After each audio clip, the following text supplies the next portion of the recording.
Pociťujete bolesť a pichanie v bedrovom kĺbe?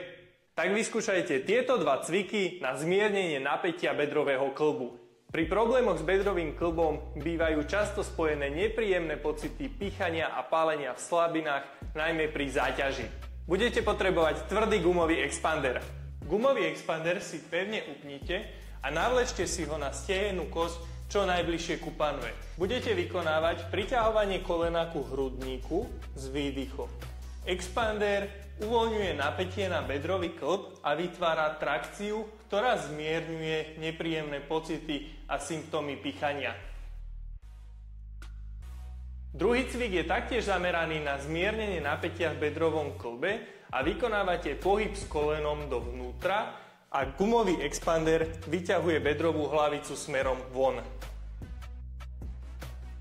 Takto vykonajte 10 až 20 opakovaní. Pre